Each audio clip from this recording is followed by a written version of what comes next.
मैं तो इसलिए लेके आया दो कपड़े अलग, तो कहाँ रखे हैं मेरे को नहीं पता, तूने कहीं रख दी है? क्या मेरी जैकेट रेडी सर? वो तो है पीछे।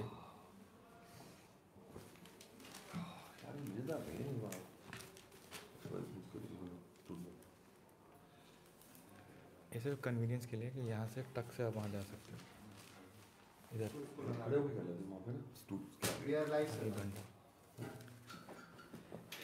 आईपीएल मेगा ऑक्शन की शुरुआत बस कुछ ही मिनटों में होने वाली है और इसीलिए हमारा भी यहाँ पर पैनल तैयार है। कपिल पाजी हमारे साथ हैं, अतुल भाई, मेरे माय कलीग कुंतल चक्रवर्ती, मैं हूँ जीएस विवेक। और इस पूरे आईपीएल ऑक्शन 2 दिन का ऑक्शन होने वाला है। 600 खिलाड़ी, 590 थे पहले और कल जो है 10 खिलाड़ियों को और ऐड किया है, तो कुल 600 खिलाड़ियों की नीलामी होगी।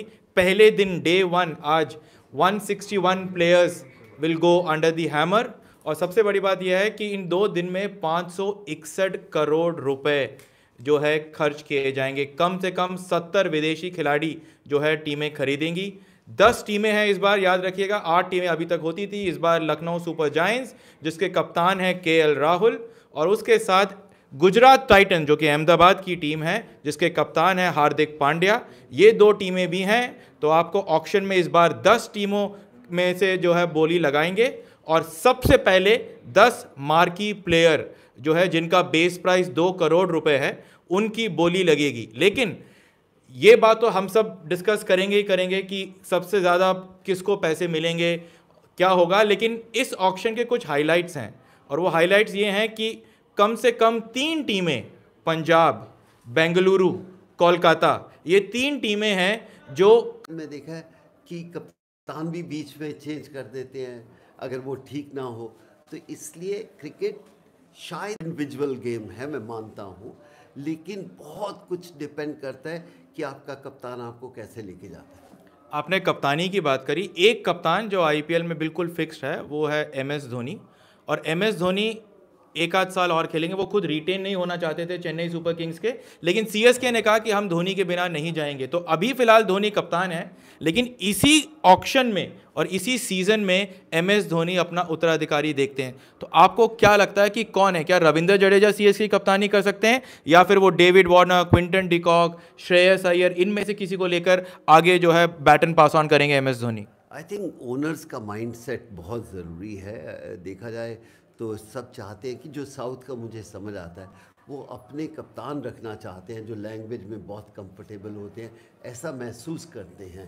आप बड़े प्लेयर बाहर से ला सकते हो, तो मुझे लगता है बड़ा प्लेयर जो बाहर से आता है वो कप्तानी करना उसके लिए बहुत मुश्किल है। बड़े प्लेयरों को चांस दिए क्योंकि आप मैक्सिमम आपका स्टाफ जो 30-40 लोगों का है वो आपका इंडियन है जो समझ पाता है साइकी, माइंडसेट। अगर इन चीज़ों में गौर करोगे तो मुझे लगता है कि आप एक इंडियन प्लेयर को ही पिक करोगे जो उनकी लैंग्वेज भी, खाना भी, कल्चर भी समझ पाता है। आईपीएल इंटरनेशनल है लेकिन बेस इंडियन है, उसको भूलना नहीं चाहिए। उसको बिल्कुल भूलना नहीं चाहिए अतुल भाई। तो इसीलिए सीधा सीधा सवाल आपसे कि जो सबसे ज़्यादा बिड होंगे, जो 10 मार्की प्लेयर हैं जिसमें इक्वल रिप्रेजेंटेशन है फॉरेनर्स का भी और इंडियन प्लेयर का भी, सबसे ज़्यादा पैसा आप किसको देखना चाहते हैं? देखिए मैं ऐसे देख ही नहीं रहा ऑप्शन को कि सबसे पैसा कौन लेगा। मैं देख रहा हूँ कि आपकी जैसे बात, मुझे इसमें प्रॉब्लम है। पाजी ने बिल्कुल मेरे मुंह की बात छीन ली कि आप कप्तान ढूंढ रहे हैं। मतलब पहले आप टीम बनाते हैं, उसमें से एक श्योरिटी होती है, उसमें से आप कप्तान बनाते हैं।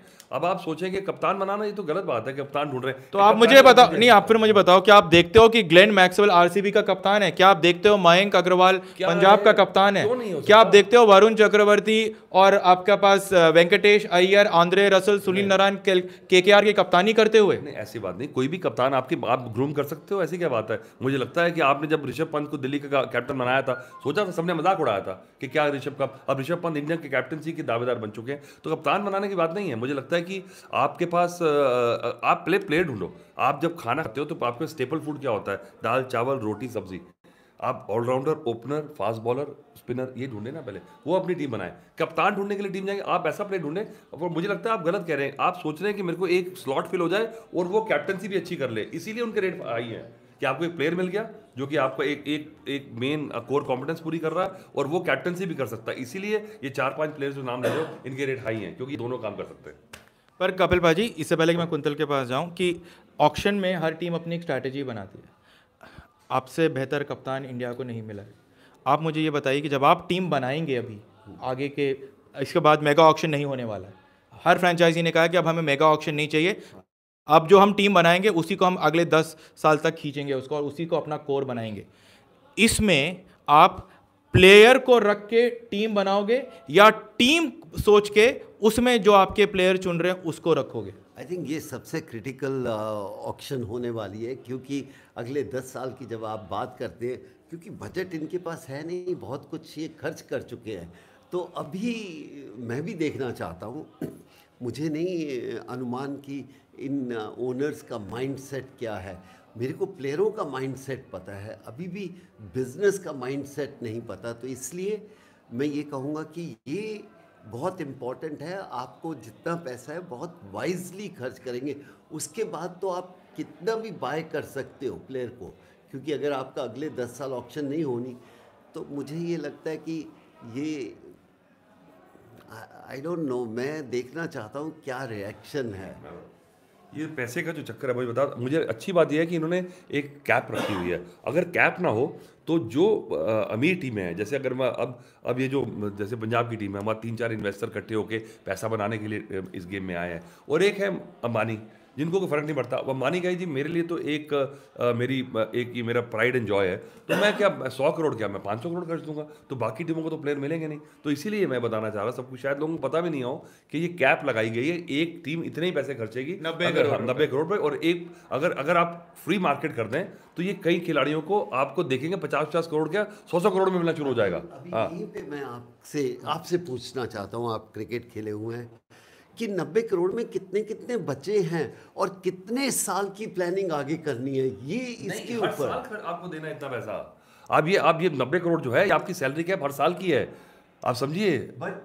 पर आगे जो प्लेयर जो बनाने इस बार बहुत इंपॉर्टेंट है। अब तभी इसलिए जो यंग खिलाड़ी हैं, जैसे शाहरुख खान की बात कर रहा हूँ मैं, या प्रसिद्ध कृष्णा है, ये जो खिलाड़ी जो अंडर 19 के लड़के आएंगे पूल में, वो ऐसी इन्वेस्टमेंट करना चाह रहा है हर फ्रेंचाइज कि वो लड़के उन्हें 5-7 साल देखते इंडिया के लिए खेलते नजर आ रहे हैं। अतुल भाई, मैं कुछ कहना चाहता हूँ यहाँ कि आप देखिए कि क्रिकेट में 20 से 30 साल के अंदर के जो लड़के हैं वो मतलब कई फ्रेंचाइज को ऐसा लगता है कि इन पर अगर इन्वेस्ट किया जाए तो आगे ये 7-8 साल हमको दे सकते हैं, लेकिन चेन्नई सुपर किंग्स की जो टीम है वो सबको गलत साबित कर दिया है, क्योंकि वो 8-9 ऐसे खिलाड़ी उस टीम में शामिल है जो कि 35 साल 34 साल 33 साल के हैं, और वो यही सोचते हैं कि शायद 30+ जो क्रिकेटर्स है वो आईपीएल में कहीं ना कहीं कैसे भी अच्छा कर लेते हैं। पता नहीं 20 ओवर का गेम है, उनको लगता है वो they know that they will have to perhaps play 20 balls और 15 balls, they calculate so well, और वो ये यंगस्टर से कई मतलब गुना बेहतर परफॉर्मेंस किए हैं। तो और चेन्नई सुपर किंग्स को इसका फायदा भी मिला है इतने सालों से। आज जो फायदा आप कह रहे हैं वो 10 साल पहले ये यंग लड़के थे, और एक बार आप जीत सकते हैं 35-30 सीनियर टीम लेके, लेकिन फ्यूचर के लिए हर एक ओनर को ध्यान में रखना पड़ेगा, क्योंकि 1 साल और जीत जाओगे इससे कोई फ़र्क नहीं है, आप कितना इम्पैक्ट कितने साल डालते रहोगे वो ज़्यादा इम्पॉर्टेंट है। तो मुझे लगता है जो अतुल ने बोला, ये यंगस्टर जो आ रहे हैं, मैं भी ये चाहूँगा कि मेरे को ऐसा प्लेयर चाहिए जो मैं रिटेन कर सकूँ 10 साल के लिए, 5-7 साल के लिए, 8 साल के लिए। वो जो क्रिकेटिंग स्टाफ बैठा है ना, उनकी आय चाहिए कि इस लड़के में दम है, ये लंबी रेस का घोड़ा है। ये शायद ऑक्शन आपको बता पाएगी कि लंबी रेस के प्लेयर कौन से हैं और क्रिकेटर क्या सोचते हैं। मुझे लग रहा है कि देखिए, जैसे मैं बता रहा हूँ, जो लास्ट ईयर के हीरो थे, चाहे डुप्लेसी कह लें या ड्वेन ब्रावो कह लें, मैंने इस साल मैं श्रीलंकन प्रीमियर लीग में था, मैं एक टीम को मैनेज कर रहा था वहाँ पे, मैं बांग्लादेश प्रीमियर लीग में अभी होके आया हूँ मैं, तो वहाँ वो खिलाड़ी बिल्कुल फ्लॉप चल रहे हैं। फैफ डुप्लेसी की बात कर लें, आप ब्रावो की बात कर लें, आंड्रे रसल को मैंने देखा है, टोटल फ्लॉप शो है। तो एक लिमिट आती है एज के बाद कि आप एक बार तो आपने जूस निकाल लिया। पिछली बार आप सही कह रहे हैं, पिछले साल मुझे बिल्कुल उम्मीद नहीं थी कि चेन्नई जीतेगी, पर कमाल कर दिया।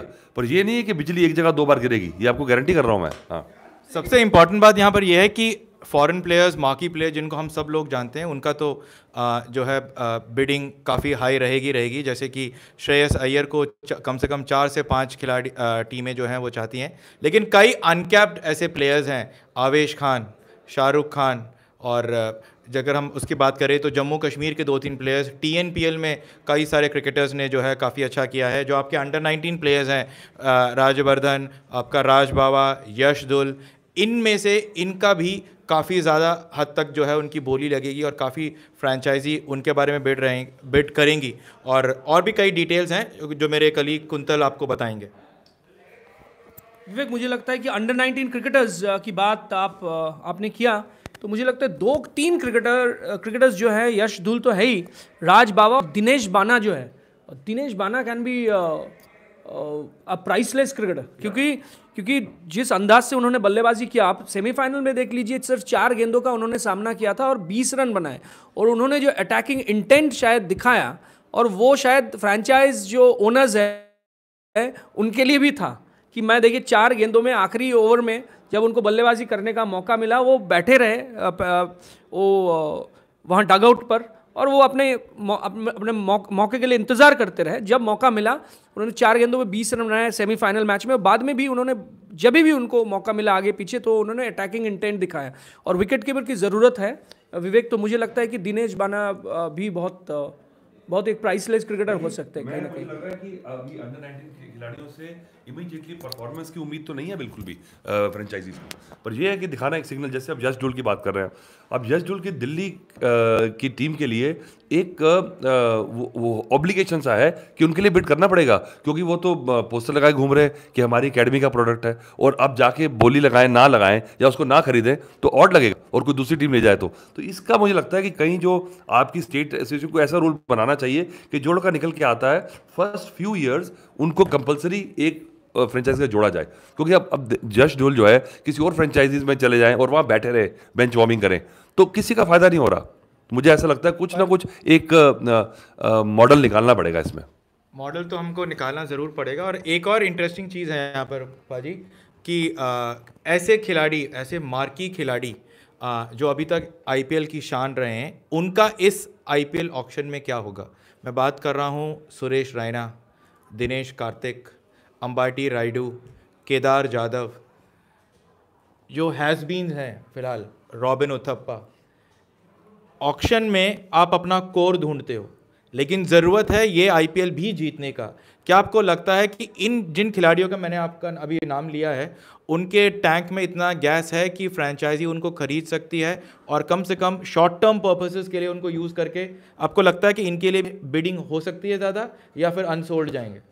मुझे नहीं लगता कि इनके लिए बिडिंग बहुत ज़्यादा जा सकती है, लेकिन अगर कोई फ्रेंचाइज सोचता है कि यार ये लड़का अगर मेरे पास आ जाए, मेरी टीम का बैलेंस बहुत बढ़िया बन सकता है, तो शायद 1-2 प्लेयर का जा सकता है। लेकिन हाँ, 1 साल के लिए अगर आपको देना है तो ऐसा नहीं कि उनका इम्पैक्ट नहीं है। जैसे आपने दिनेश कार्तिक बोला कि वो इम्पैक्ट प्लेयर है, कई टीमों को वो सूट करता है, कई टीमों को वो सूट नहीं करता। सुरेश रैना ऐसा प्लेयर है कि अगर बाकी टीम ठीक है और बीच में ऐसा एक प्लेयर आ जाए तो उसका पूरा रुख बदल जाएगा। तो मुझे ये नहीं पता कि जो उनके ओनर्स हैं उनका माइंडसेट क्या चल रहा है कि हमने ये ले लिए प्लेयर, अब एक सीनियर मैच्योर क्रिकेटर। आपको इस क्रिकेट में भी मैच्योरिटी की बहुत ज़्यादा ज़रूरत है। मैच्योरिटी का कहने का मतलब कि लास्ट अगर मैच को करीब लेके जाना, पास लेके जाना दूसरी टीम के, फिर आप अटैक ज़्यादा कर सके, क्या उनके पास इतना मादा है? जितने भी आपने नाम लिए हैं, ये बहुत कम प्लेयर ऐसे रह गए हैं जो पहली बॉल से ही 4-6 मारना शुरू कर दें, क्योंकि हर एक खिलाड़ी का एक समय होता है। चाहे वो धोनी की बात करो, आप बोलो कि उसको 6 गेंदें हैं और 20 रन करने हैं, अभी थोड़ा सा है, लेकिन इनको थोड़ा बहुत टाइम चाहिए, 10 गेंदें खेलने का, 12 गेंदें खेलने का, फिर ये पुरानी गेम खेल सकते हैं। उसके लिए क्या आप इतना कुशन रख सकते हैं प्लेयरों के लिए? पर बाजी, आपसे मैं अगर हार्दिक पांड्या के बारे में ना पूछूं तो नाइंसाफ़ी होगी। Hardik Pandya as an allrounder invaluable है, मगर क्या हार्दिक पांड्या को एज ए टीम कैप्टन, क्या आपको लगता है कि वो उनके ऊपर वैसे ही इतना प्रेशर है, एक्सपेक्टेशन है, अब उसे captain is a blessing in disguise, या आपको लगता है कि this could be fatal? Challenge है। बहुत सारे प्लेयर ऐसे आए हैं कि जब उनको कैप्टन बना देते हैं उनकी परफॉर्मेंस निकलती है, बाहर उभर कर निकलती है। विराट कोहली उनमें से एक, रिसेंटली देखिए, धोनी देख लीजिए। लेकिन कुछ प्लेयर ऐसे आते हैं जिनके ऊपर कप्तान डाल दो तो उनकी परफॉर्मेंस अपनी इतनी बेहतर निकल के नहीं आती, लेकिन टीम की निकल कर आती है। तो हार्दिक पांड्या एक इम्पैक्ट प्लेयर है। जब तक उसका माइंड सेट रहेगा कि मेरे को अपनी गेम अपनी जगह खेलनी है और टीम को संभालना है, सिर्फ आपकी नेचुरल गेम थोड़ी सी नीचे चले जाती है। ऑलराउंडर को फ़ायदा है कि उसके पास 2 ऑप्शन है, बैटिंग भी कर सकता है, गेंदबाजी भी कर सकता है। तो इसलिए शायद Hardik Pandya can do better job. ये नहीं है कि नहीं कर सकता, वो कर सकता है, क्योंकि उसको प्रेशर कम हो सकता है। अगर आप पॉजिटिव देखें, अगर यही नेगेटिव देखें कि उसके रन नहीं बन रहे तो वो कप्तानी कैसे करेगा, गेंदबाजी है। अगर गेंदबाजी नहीं कर रहा, चलो फील्डिंग है। तो आप पॉजिटिव मैनर में लेके अपनी टीम को आगे जाएंगे तो हार्दिक पांड्या एक इम्पैक्ट क्रिकेटर बन सकता है, आई मी एंड माई सेल्फ को छोड़कर। क्योंकि बहुत सारे प्लेयर आते हैं जो कहते हैं आई मैं और मैं और मैं ही करना है। नहीं, मुझे हम सबको इकट्ठा लेके चलना है। Team work is more important. Quintal, Gautam गंभीर केकेआर के सबसे फेमस कैप्टन, उसके बाद दिल्ली में आए वापस तो कुछ नहीं आया, अब लखनऊ के बतौर मेंटोर बन के उनके डगआउट में रहेंगे। क्या आप एक्सपेक्टेशंस है गौतम एज अ मेंटोर, कि आपको लगता है कि जो अनकैप प्लेयर्स हैं, जो अननोन प्लेयर्स हैं, वो सबसे ज़्यादा आपको लग रहा है कि लखनऊ की टीम से जा सकते हैं? देखिए, जब केकेआर में गौतम गंभीर आए थे तब केकेआर लगातार ख़राब परफॉर्मेंस कर रही थी और किसी को उम्मीद नहीं थी कि केकेआर वहाँ से बाउंस बैक कर सकती है, केकेआर की जो टीम है। तो गौतम गंभीर ने पहले जो किया था कि गौतम गंभीर, देखिए उस समय सुनील नारायण को पिक करना ये उनका ये कॉल था, और उनसे ओपनिंग भी करवाना ये भी उनका कॉल था, और कई सारे ऐसे कॉल उन्होंने लिया था जिसको किसी को उम्मीद नहीं थी। तो T20 क्रिकेट को बहुत अच्छे से जानते हैं, और सबसे अच्छी बात यह है कि वो जब एक कोई फ्रेंचाइज में जाते हैं बहुत इन्वॉल्व हो जाते हैं। वो कलकत्ता में भी ऐसा हुआ था कि उन्होंने जाके कहा था this is my second home, और जिस तरह से उन्होंने अटैच कर लिया था वहाँ के क्राउड को, तो शायद वो क्वालिटी संजीव गोयनका को अच्छा लगा। और कहीं ना कहीं Sanjeev Goenka, since he is a businessman from Kolkata, वो ये भी चाहता है कि भले ही वो लखनऊ फ्रेंचाइज के ओनर हैं लेकिन कोलकाता के कुछ फैंस को भी अपने वो पाले में लेना चाहेंगे। तो इसी वजह से तो उन्होंने शायद गौतम गंभीर को चुना है। आपकी बातों के बीच में से बात एक ख्याल आई, मुझे ऐसा प्लेयर चाहिए जो ड्रेसिंग रूम में एज अ मेंटर हो और अपनी कोई ईगो ना हो। कोई प्लेयर जाते हैं कि मैं अपनी ईगो से जा रहा हूँ, मैं इनसे बात नहीं कर सकता। सबसे बड़ी फॉर्मर क्रिकेटर्स की ये प्रॉब्लम होती है कि वो क्रिकेट छोड़ देते हैं, अब उनको अभी भी लगता है कि वो क्रिकेट के ओहदे पे बैठे हैं।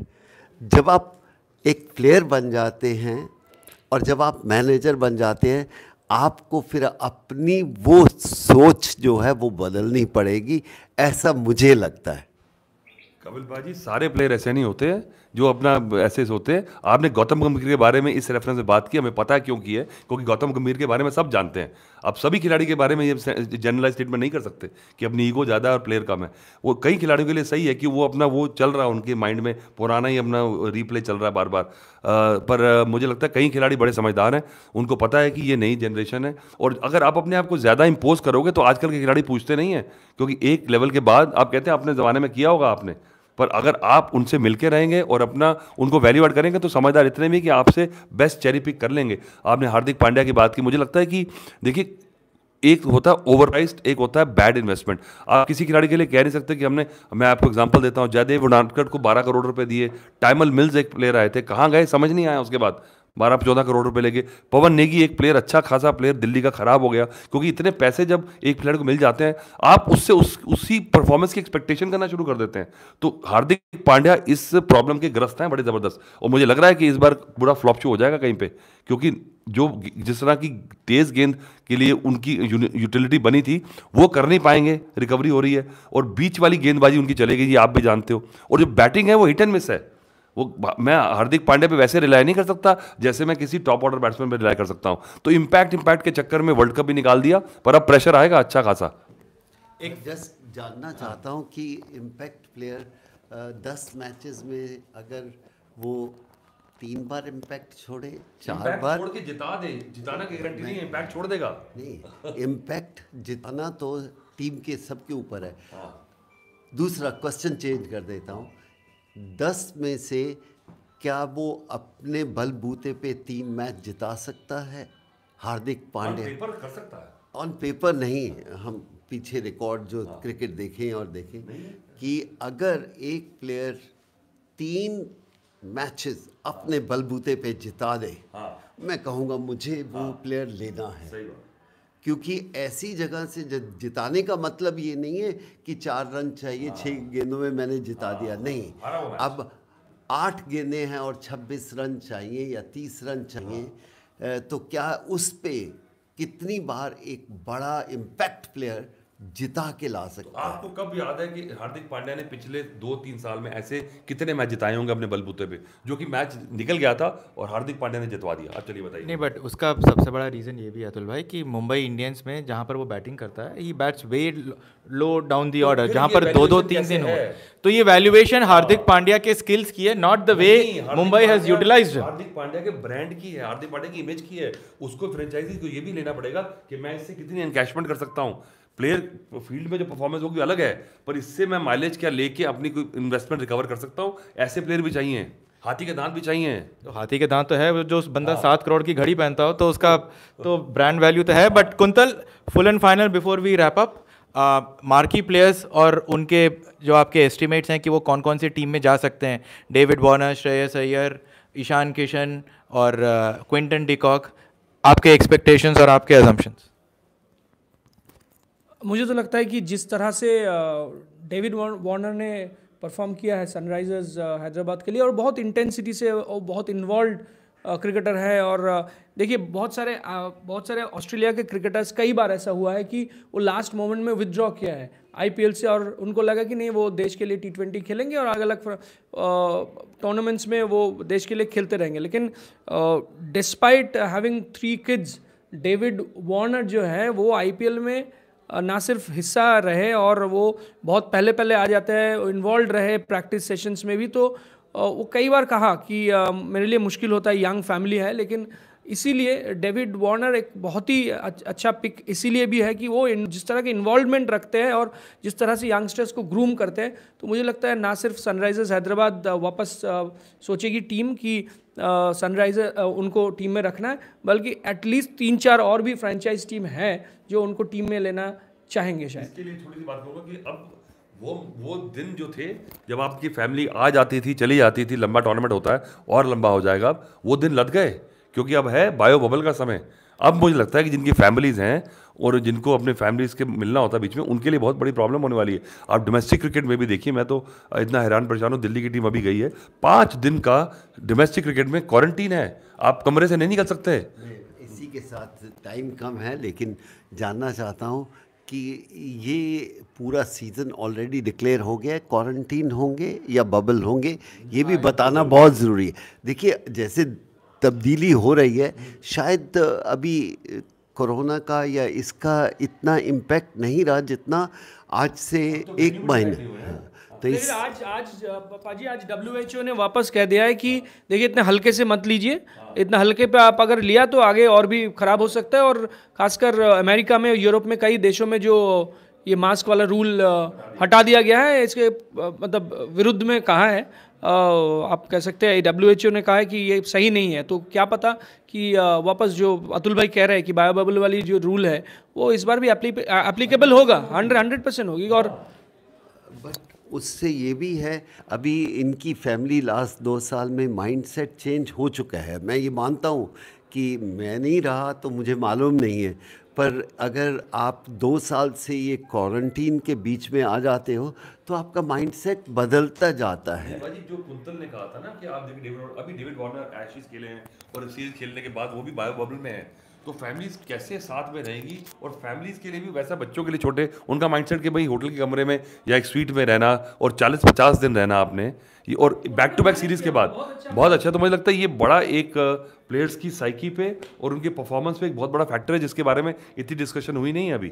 ये जो बायो बबल फटीग की बात कर रहा हूँ, लेकिन ये जो फटीक की बात कर रहे हैं, लेकिन आपको मैं जल्दी से एक क्विक अपडेट दे दूं, ये कि अभी तक आईपीएल का वेन्यू क्या होगा, इस पर 3 ऑप्शन है। पहला ऑप्शन ये था कि आप इंडिया में usual home and away basis पे करें, अभी उसके लिए मना कर दिया, बोला है कि बॉम्बे में 3 वेन्यूज़ डीवाई पाटिल, सीसीआई और आपका वानखेड़े, इन 3 वेन्यूज़ पे होगा, और स्टैंड बाय नॉकआउट जो हैं आपके अहमदाबाद में जाएंगे, ताकि जो एयर ट्रैवल है जिसकी वजह से पिछले आईपीएल में जब इंडिया में हुआ था तब कोविड के केसेस आए थे, उसको अवॉइड करने के लिए। लेकिन अब क्योंकि कोविड के केसेस बिल्कुल ही कम हो चुके हैं, तो कम से कम 6 फ्रेंचाइजी ऐसे हैं जो चाहते हैं कि वापस होम एंड अवे बेसिस पे जाएं। जो तीसरा ऑप्शन था साउथ अफ्रीका का, वो अब डेड हो चुका है। ये आईपीएल इंडिया में होगा। अब सवाल यह है कि मुंबई के 3 वेन्यूज़ पे होगा या वापस होम एंड अवे पे होगा। ये एक बहुत बड़ा फैक्टर है। पाजी, आप कैसे चाहते हो? मैं कहता हूँ कि थोड़ा सा इसको और ओपनिंग होनी चाहिए कि अहमदाबाद ज़्यादा दूर नहीं है, आपका पूना दूर नहीं है, आप सेंटर थोड़े ज़्यादा, अगर आपको क्वारंटीन के हिसाब से ही जाना है, सिर्फ मुंबई में नहीं, पूना वहाँ से 1.5 घंटे का बस ड्राइव है, कोई ज़्यादा मुश्किल नहीं है। सेम अहमदाबाद, ये मेरी सोच है। और अगर बड़ौदा भी बिल्कुल पास आ जाता है, आप एक कह सकते हो वेस्टर्न साइड में जितने भी ग्राउंड हैं उनको मौका मिलना चाहिए। या बिल्कुल। और प्रीति हमारे साथ हैं, प्रीति अभी आ रही हैं, अभी ऑन एयर जा रही हैं, क्योंकि अगर आईपीएल, हाँ, जब ऑक्शन शुरू होने वाला है, बस कुछ ही टाइम पे ऑक्शन शुरू होने वाला है, 10 टीमें होंगी, आज 161 खिलाड़ी होंगे जिनकी किस्मत का फैसला होगा। अनकैप जितने भी खिलाड़ी हैं वो सब भी बेसब्री से इंतज़ार कर रहे होंगे। और जो सबसे बड़े मार्की प्लेयर्स है, एक बात की गारंटी यहाँ हम सब जो बैठे हैं वो दे सकते हैं, वो ये है कि किसी को नहीं पता है, यहाँ तक कि फ्रैंचाइजी जो खरीदने वाले हैं उनको तक नहीं पता है कि कौन सा प्लेयर उन्हें ही मिलेगा या नहीं मिलेगा, और अगर मिलेगा तो कितने में मिलेगा। क्योंकि जब भी ऑक्शन के स्ट्रैटेजी में, और मैं आपको इसलिए कह रहा हूं क्योंकि कम से कम 2 फ्रैंचाइजी के ऑक्शन के जो प्रपोज ऑक्शंस हैं उनके स्ट्रैटेजी टीम का मैं एक हिस्सा रहा हूं और मैंने हेल्प किया है, तो मुझे पता है हर प्लेयर का वो एक बेस प्राइस तय करते हैं कि हमें इतने प्लेयर में वो चाहिए, और उसका वो एक मार्जिन छोड़ते हैं। लेकिन जो ऑक्शन उस वक्त का डायनामिक्स होता है वो इतना बदल जाता है कि आपको फिर बाद में हिसाब करना होता है कि मेरे पास इतने पैसे हैं, लेकिन इसके बाद कोई और खिलाड़ी नहीं होगा। बहुत सारी चीज़ें फैक्टर होती हैं, कौन सा खिलाड़ी कब आता है, कौन सा स्लॉट उनके पास खाली है, कौन सा अनकैप्ड प्लेयर की ज़्यादा ज़रूरत है, प्लेइंग 11 में वो फिट होते हैं या नहीं। सो बहुत सारे डायनामिक्स हैं, और यही डायनामिक्स पाजी इसको इंटरेस्टिंग बनाते हैं। मेरा तो एक ही है, मेरे को अगर वहाँ बैठा हूँ, मेरे को कमिटेड प्लेयर चाहिए, मेरे को नाम नहीं चाहिए। मेरे को पे चेक से मिलता है नहीं, ये पे चेक से मिलते होते तो फिर आपकी परफॉर्मेंस भी वैसे होते। कमिटेड प्लेयर समटाइम बहुत छोटे कैटेगरी से आ जाता है, लेकिन वो उसका माइंडसेट जो है over the period of time, 1 साल ऐसे प्लेयरों के ऊपर मेहनत करो कि टैलेंट नहीं चाहिए, कमिटमेंट चाहिए। जो कमिटेड प्लेयर होगा वो कभी हार नहीं मानेगा, और जो टैलेंटेड है वो अगले दिन पे, अगले मैच पे छोड़ देगा। अगर टीम बनानी है तो कमिटेड प्लेयर पिक करने शुरू करो, उससे प्लेयरों का माइंडसेट, जो ग्रुप 600 है उनका भी चेंज होता है कि ये कमिटेड के ऊपर इन्होंने इतना पैसा खर्च किया। अगर मैं वहाँ ऑक्शन पे बैठा हूँ, मैं तो प्लेयर की कमिटमेंट के ऊपर कायल हो जाता कि हाँ ये कमिटेड है, ये नहीं कि ये बहुत बड़ा ब्रांड है या नाम है। Commitment is more important than anything else. पाजी, शायद इसीलिए जो चेन्नई की टीम है या फिर मुंबई की टीम है इतने सक्सेसफुल है, क्योंकि they have relied on this formula कि कमिटमेंट सबसे आगे है, ना कि टैलेंट, ना सिर्फ टैलेंट। और एक one thing I want to add Vivek की, मैंने भी कहा था कि शायद दिनेश बाना इस बार अच्छा पिक हो सकता है, लेकिन बीसीसीआई की जो लिस्ट है वो लिस्ट में वो नहीं है, क्योंकि बीसीसीआई का रूल ये है कि जो 10 नए क्रिकेटर को शामिल किया गया अंडर 19 लेवल में, वो 10 क्रिकेटर हैं एरन हार्डी, लांस मॉरिस, निवेदन राधाकृष्णन ऑस्ट्रेलिया के, और भारत के 7 क्रिकेटर जिसमें अग्निवेश आयाची, हार्दिक तमोरे, नीतीश कुमार रेड्डी, मिहिर हिरवानी, मोनू कुमार, रोहन राणा, सैराज पाटिल। यानी कि ये अनफेयर है आप कह सकते हैं, क्योंकि जो प्रोवन परफॉर्मेंस है अंडर 19 वर्ल्ड कप के, शेख रशीद ही मिसिंग, दिनेश बाना इज मिसिंग, और एक क्रिकेटर जो बेहतरीन परफॉर्मेंस के रवि कुमार, निशांत, सारे परफॉर्मर्स ये एक भी इस बार आईपीएल ऑक्शन में नहीं है। अग्रीश रघुवंशी, क्योंकि रूल ऐसा है पाजी कि मैं आपसे लोगों को, मुझे भी पता होना चाहिए कि अगर 5 दिन पहले उस लड़के का जो ऑक्शन में नहीं गया, क्या वो कभी आ सकता है कि नहीं आ सकता, ये आप बताइए, मुझे नहीं रूल पता। नहीं, ये मुझे भी, मैंने 10 क्रिकेटर का लिस्ट नहीं देखा था मैंने कि अभी भी जिनको शामिल किया गया, अभी लिस्ट सामने है, तो अब इसीलिए इनको नहीं रखा गया है, क्योंकि जब जिस दिन ऑक्शन डे है, मतलब आज इनके 19 साल नहीं हुए हैं, तो 2 रूल रखा गया था, या तो एक फर्स्ट क्लास मैच खेलो अपने इसके लिए, स्टेट के लिए, या तो फिर आपको 19 साल अगर हो गया, इन दोनों क्राइटेरिया में ये मैच नहीं करते, इसीलिए। लेकिन इस क्राइटेरिया में अगर होता तो सचिन तेंदुलकर 15 साल में टेस्ट क्रिकेट खेल गए हैं, तो ये क्राइटेरिया में क्यों आईपीएल में you can like deny a cricketer from not playing those who are proven performers. नहीं, उसका रूल ये है, जैसे नूर मोहम्मद जो हैं अफगानिस्तान के हैं, 17 साल के हैं, और वो ऑक्शन में हैं, और वो इसलिए हैं क्योंकि वो अफगानिस्तान के लिए खेल चुके हैं। तो इनका जो आईपीएल का रूल है, ये राहुल द्रविड़ ने ये रूल सेट किया था जब वो एनसीए के पार्ट थे, और वो सिर्फ इसलिए कि बच्चों का दिमाग ख़राब ना हो जाए पैसा मिलने के लिए, इसीलिए हर जो आपका रूल वो ये है कि आपको मिनिमम एक फर्स्ट क्लास मैच खेलना चाहिए।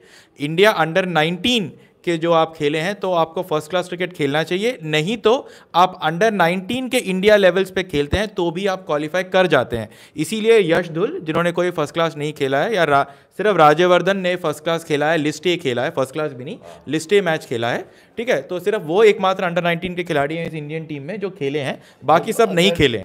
लेकिन राहुल ने ये बोला है कि आप अंडर 19 खेले हो, तो फिर तो इनका सबका नाम होना चाहिए, फिर आप सिर्फ 10 नाम नहीं दे सकते। नहीं, आपका नाम है, नहीं, नाम सबका है पाजी, नाम तो पहले 2100 खिलाड़ियों का था, लेकिन उसके बाद जो 10 टीमें हैं वो अपना एक शॉर्टलिस्ट भेजती है कि मुझे इन सब खिलाड़ियों को चाहिए। अनफॉर्चुनेटली, जैसे निशांत सिद्धू की बात करी कुंतल ने, यहाँ पर दिनेश बानी की बात करी, फ्रेंचाइजी को अभी तक नहीं लगता है कि वो वैल्यू ऐड कर पाएंगे अपने टीम्स पे, तो इसीलिए वो अवेलेबल हैं, रजिस्टर किया है। अंडर 19 आप इंडिया खेले हो तो आप ऑटोमेटिकली क्वालिफाई करते हो, जैसे कि विराट कोहली, प्रदीप सांगवान, तन्मय श्रीवास्तव, इन सब ने किया था, रविंद्र जडेजा, इन सब ने, और इसीलिए यश धुल और राज बाबा ने भी क्वालिफाई किया है। लेकिन at the same time franchisee are not interested. Franchisee 590 थे कल सुबह तक, कल रात तक 600 हो गए, क्योंकि 10 खिलाड़ी, ये निवेदन राधाकृष्णन जिसकी हम बात कर रहे हैं, वो एम्बीडेक्स्ट्रस क्रिकेटर है, लेफ्ट आर्म भी डाल सकता है, राइट हैंड भी डाल सकता है, तो ऐसे कुछ क्वालिटीज़ की फ्रेंचाइजियों को ज़रूरत है। और अगर एक फ्रेंचाइजी भी इनमें से किसी खिलाड़ियों को चाहता है तो वो ऑक्शन में उसका नाम डाल देगा, और अगर ये सब खिलाड़ी नहीं है तो मतलब वो ऑक्शन की जो टीमें हैं उनके माइंडस्केप पे नहीं है, या प्लेयर खुद अपने आप को अवेलेबल नहीं करता। तो इसीलिए अब उम्मीद करते हैं कि जब 12 बजे से ऑक्शन शुरू होगा तो पैसों की बरसात तो होगी। अब देखना ये है कि जिनको हम चाहते हैं कि उन पे पैसा आएगा वो उतना आता है या नहीं, या फिर जिनको आपको लगता है कि ये तो आराम से बिक जाएंगे, इतने में ही बिकेंगे, उनको इतना ज़्यादा मिल जाएगा। तो सरप्राइजेस गैलौर हैं यहाँ पर। कुंतल, कपिल पाजी, मैं, अतुल भाई, हम सब भी आपको हर छोटे ब्रेक पे, जब भी आईपीएल के ऑक्शन का ब्रेक होगा तो उसके बारे में बात करेंगे। पाजी जैसे कहते हैं कि कमिटमेंट की ज़रूरत है, पे चेक पे जितने जीरो हैं उसकी नहीं, तो इन सब के बारे में हम बात करेंगे।